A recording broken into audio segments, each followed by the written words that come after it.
नमस्कार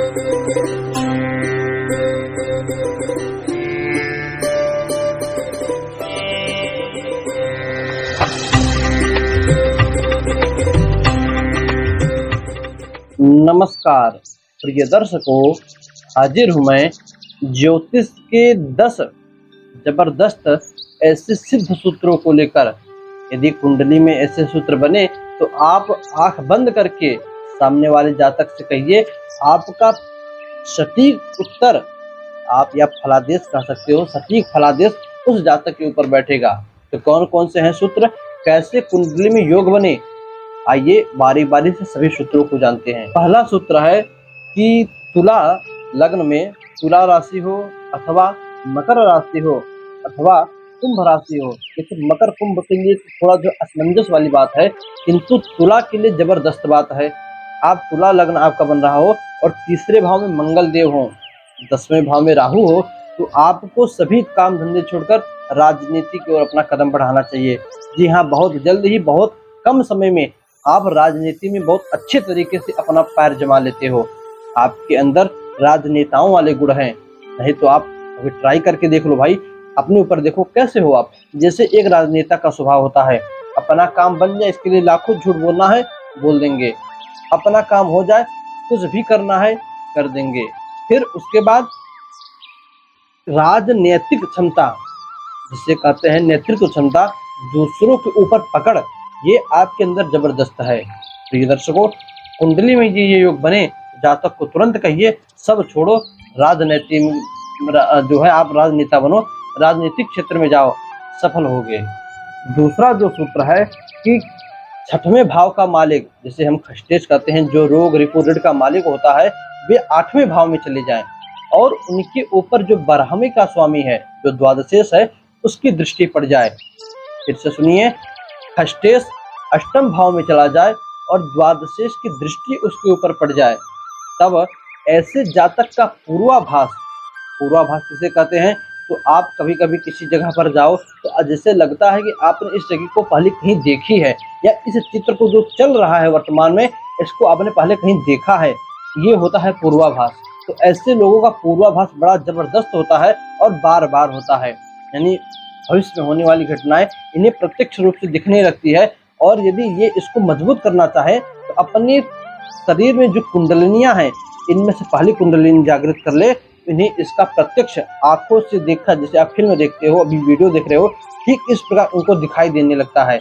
किंतु थोड़ी मेहनत की साधक को जरूरत है और एक सच्चे गुरु की जरूरत है।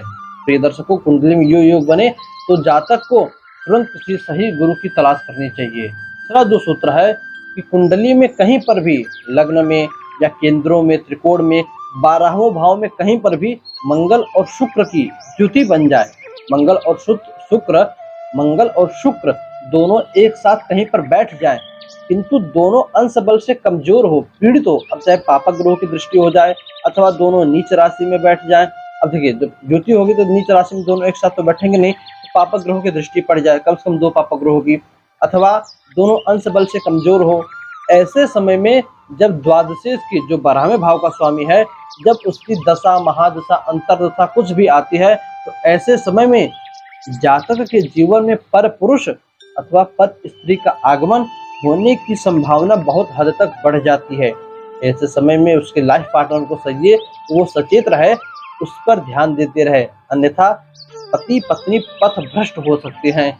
ऐसा कुंडली का यह सिद्ध सूत्र है और आजमाया हुआ है। आप अपनी कुंडली पर देखो कितना प्रतिशत सही है, आगे जो है कमेंट में बता देना।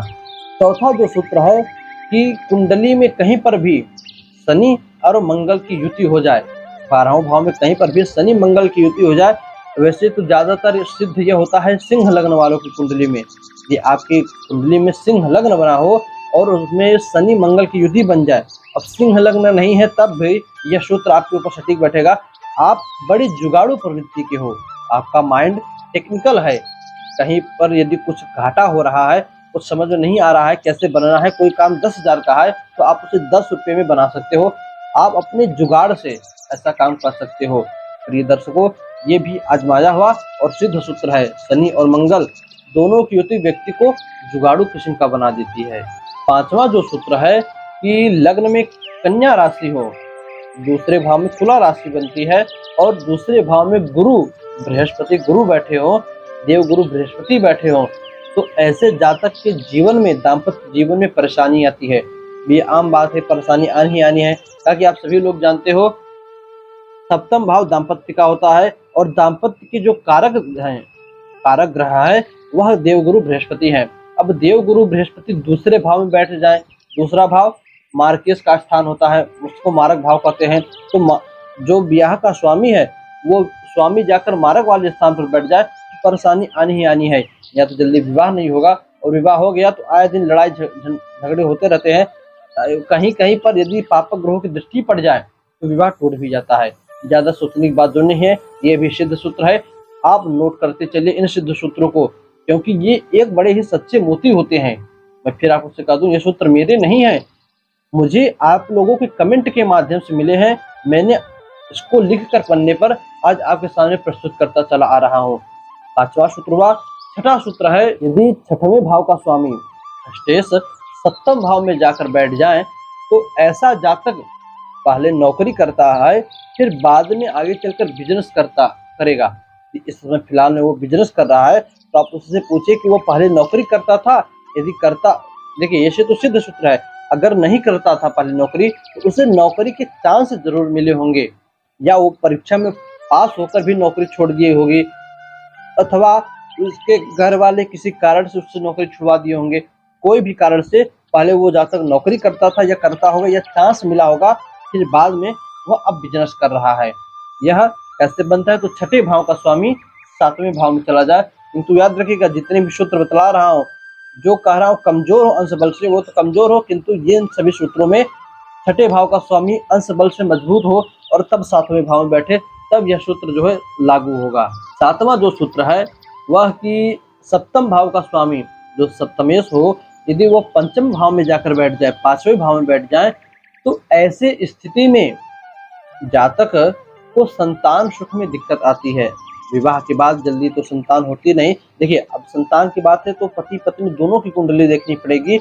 यदि पत्नी की कुंडली में संतान भाव कमजोर हो तब और पति की कुंडली में ये योग बने, तब समझे संतान सुख में दिक्कत होगी।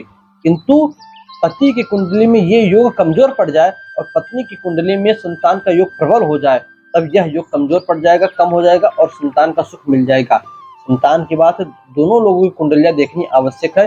बार बार कहता हूँ, किंतु दोनों लोगों की कुंडली में ये बन जाता, तब आप ये मानकर चलिए कि किसी मंत्र से, तंत्र से, उपाय से, दवाई से तब जाकर संतान होती है, किंतु देर ही होती है, किंतु होती जरूर है। आठवां जो सूत्र है कि अष्टम भाव में, आठवें भाव में शनि बैठे हो, न्याय के देवता शनि देव बैठे हो, और ऐसे शनि के ऊपर शुक्र की अथवा गुरु की, देव गुरु बृहस्पति की दृष्टि हो, तो ऐसे जातकों को तंत्र का ज्ञान होता है। यदि वे कोशिश करें तो बहुत जल्द ही तंत्र साधना कर लेते हैं, सीख लेते हैं। अब भाई सोचने की ज्यादा जरूरत भी नहीं। इसमें भी शनि कौन है? शनि न्याय के देवता हैं, तंत्र शक्तियों के मालिक हैं। वे चले गए अष्टम भाव में बैठ गए, गुप्त विद्याओं में बैठ गए। गुप्त विद्या नहीं, तंत्र विद्या गुप्त है, जल्दी कोई सीख नहीं पाता, तो गुप्त विद्या में बैठ गए। अब उसी में शुक्राचार्य, शुक्रदेव, वो भी गुरु हैं, राक्षसों के गुरु हैं, और देव गुरु बृहस्पति गुरु है ही देवताओं के, दोनों के पास ज्ञान है। अब उन दोनों की दृष्टि ऐसे शनि पर पड़ जाए, जो शनि तंत्र का ज्ञान का मालिक होते हुए गुप्त भाव में बैठ जाए, तो ऐसे जातक के अंदर तंत्र ज्ञान होना कोई आश्चर्य की बात नहीं है। उसे तंत्र ज्ञान होता ही होता है, कुछ पहले का होता है, किंतु इस जन्म में उसको जागृत करने की बात होती है। जागृत कर ले, तुरंत लाभ मिलना चालू हो जाएगा।